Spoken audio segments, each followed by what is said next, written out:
Geetsly counted them once. 6,863 years of Sith history, stretching from the first Dark Lords who conquered Korriban to the death of Sheev Palpatine. Nearly 40 named Sith Lords documented in books that Disney legally owns, sitting in print under the Legends imprint, collecting nothing but interest. There is one lineage in particular, a master and apprentice murder succession running from the Battle of Ruusan in 1032 BBY to Coruscant in 32 BBY. 1,000 years of patient succession, every generation a lord who killed his master and trained an apprentice who would eventually kill him. The audience demand for exactly this material isn't ambiguous. Geetsly's video covering the Sith lineage through Plagueis has crossed 2.5 million views. Order 77's deep dive on Sith Lords has crossed approximately 1.7 million. Both channels cover the same rough territory: the Banite Rule of Two, the Legends novels, the succession Bane built. Multiple channels in this space have independently produced top-performing videos on this specific subject. The audience is there. It has been there for years. In the summer of 2024, Disney aired a show called The Acolyte. It hinted at Darth Plagueis the Wise, the master of Palpatine, the man who could use the Force to influence midi-chlorians to create life itself, and then showed him in a cave, watching, not running a decades-long conspiracy, not conducting the research that justifies the name the Wise, just sitting in the dark, watching a stranger leave. The case here is this: the Banite Rule of Two lineage, Plagueis, Tenebrous, Bane himself, the pre-Banite empires behind all of them, is the most narratively dense mythology in Star Wars. Disney had every right to adapt it. And the Acolyte's cancellation in August 2024 makes it increasingly unlikely they ever will. Before there was a Rule of Two, the Sith kept destroying themselves. That's the actual pattern across the entire pre-Bane era. Around 5000 BBY, a Dark Lord named Marka Ragnos ruled what legend sources call the Golden Age of the Sith Empire, vast, stable, centuries long, until Ragnos died.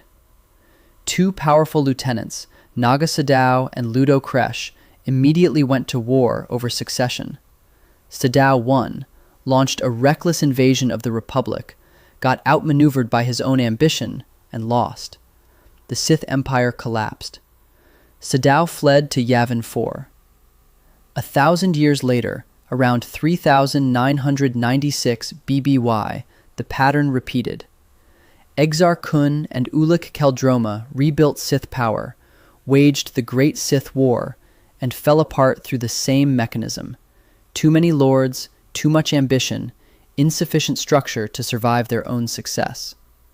The new Sith Wars that followed ran for 1,000 years and produced a Brotherhood of Darkness 20,000 strong, who spent much of that time fighting each other instead of the Republic.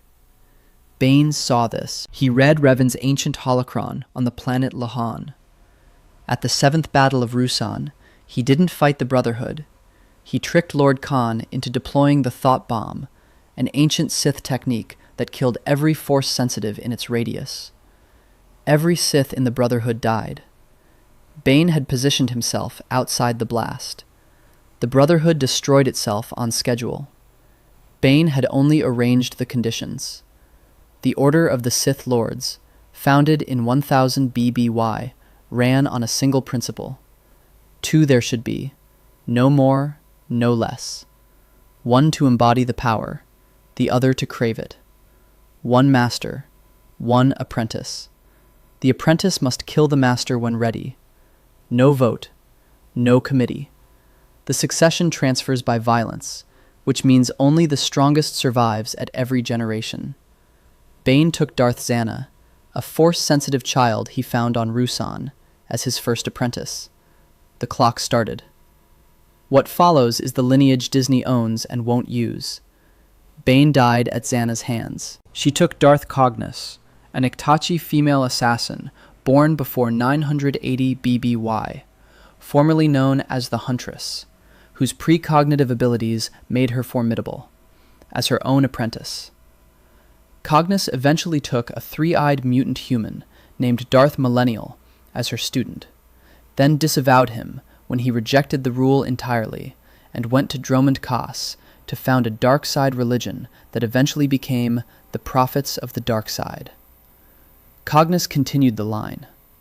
The centuries that followed are genuinely poorly documented, a dark middle period where the names didn't survive the archive, but the structure held.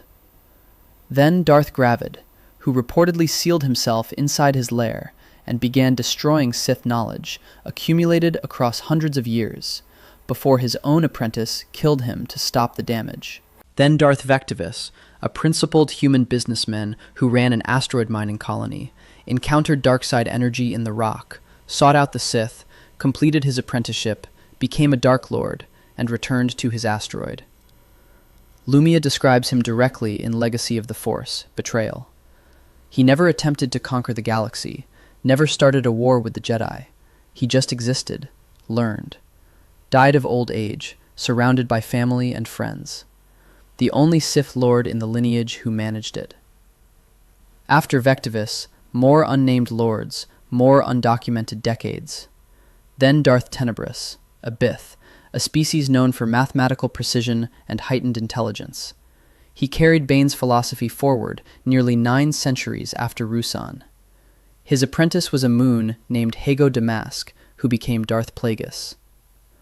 The Tenebrous Plagueis transition is where the lineage becomes something genuinely unlike anything else in the mythology, and James Luceno's novel is the reason we know any of it. Published January 10th, 2012 by Del Rey, the book opens on Coruscant in the Kaldani Spire's residential apartment building. Sidious stands over a corpse, his master. The novel then moves back in time to explain everything. The killing of Tenebrous happens on the outer rim planet Baldemnik around 67 BBY. The two Sith are examining cortosis deposits, a mineral naturally resistant to lightsaber blades, when a mining probe droid ignites a pocket of lethane gas. Tenebrous uses the Force to contain the blast, which leaves him severely weakened. Plagueis recognizes the window. He hurls debris onto his master, then rushes to his side as if trying to help. He breaks Tenebrous's neck. As Tenebrous died, the novel reveals, he attempted one final move. An engineered midi-chlorian retrovirus he had prepared to inhabit Plagueis's body and survive death. It failed. Plagueis's midi-chlorian levels were too high. The retrovirus was overwhelmed. The title, The Wise, is earned in what follows. Not through politics, though there's plenty of that, but through research. Plagueis began with small creatures, using his own midi-chlorians to manipulate those of others, testing where biological manipulation ended and force ability began. He eventually succeeded in killing and reviving a captive Sith called Darth Venomous multiple times until the subject's organs gave out. He was working toward preventing death entirely, toward creating life from nothing. Palpatine tells Anakin Skywalker about this in the opera scene in Revenge of the Sith. Plagueis was so powerful and wise, he could use the Force to influence midi-chlorians, to create life. He could keep the ones he cared about from dying. Ironic, Palpatine notes. Plagueis could save others, but not himself. The novel confirms the Wise title was neither flattery nor mockery. Plagueis had genuinely built something unprecedented, a scientific program aimed at defeating mortality across decades of methodical experimentation. Then Sidious entered his suite at the Kaldani Spires one night, following his appointment as Chancellor, and waited until Plagueis was drinking heavily. When Plagueis began to drift, Sidious directed Force lightning at the transpirator Plagueis needed to breathe. Damage sustained during an earlier assassination attempt by Maladian assassins had left him permanently dependent on it. Plagueis couldn't breathe, couldn't defend himself. Sidious rolled the corpse over afterward and looked at the Mune's face. Chapter 30. The Rule of Two had delivered exactly what Bane designed. That is what Luceno wrote. A 379-page political thriller, dense with consequence, currently in print from Del Rey under the Essential Legends Collection imprint. The Acolyte premiered on Disney Plus in the summer of 2024. Its production budget, revealed through UK tax filings by Disney's British subsidiary, came to £172 million, 231 million US dollars. The show was cancelled in August 2024, confirmed by Deadline, the first Star Wars Disney Plus series to be officially cancelled. Disney acknowledged the arithmetic publicly. The viewership wasn't where it needed to be given the cost structure. Showrunner Leslie Headland reportedly stated that the figure in the cave at the season finale was connected to Darth Plagueis, and that future seasons would have developed that connection. There were no future seasons. Plagueis appeared as a distant CGI silhouette, frail, watching, with no lines, no experiments, no conspiracy. He sat in a cave. $231 million. One season. No follow-up. The confirmed facts paint a bleak picture for the era's future on screen. The Acolyte is cancelled. There is no announced Darth Bane series, no announced Plagueis film, no announced pre-prequel era screen project beyond reportedly early-stage development on a Knights of the Old Republic adaptation set in a different century entirely. The High Republic publishing line continues. Books are still being released, but the screen version of that era died when the cancellation came through. The inference that follows is argued, not reported, and the distinction matters. After a $231 million failure, Lucasfilm's institutional appetite for pre-prequel theatrical or streaming content, the era where Bane, Plagueis, Tenebrous, Cognis, Vectivus, and the entire Banite succession live, sits near zero. No studio greenlights expensive pre-prequel content immediately after canceling its only attempt at pre-prequel content. Drew Karpyshyn's Path of Destruction was published September 26, 2006. Rule of Two followed in 2007. Dynasty of Evil in 2009. The trilogy is in print. The Luceno novel is in print.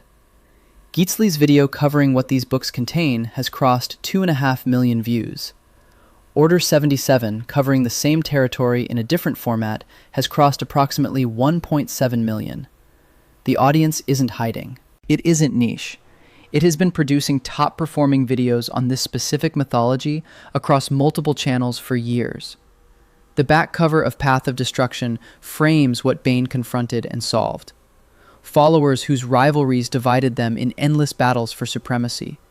Lords who couldn't stop fighting each other long enough to destroy anyone else. Bane built the Rule of Two specifically to cure that disease. Patience over politics, succession over committee, strength over seniority. 1,000 years, and it produced the man who actually won. The parallel writes itself.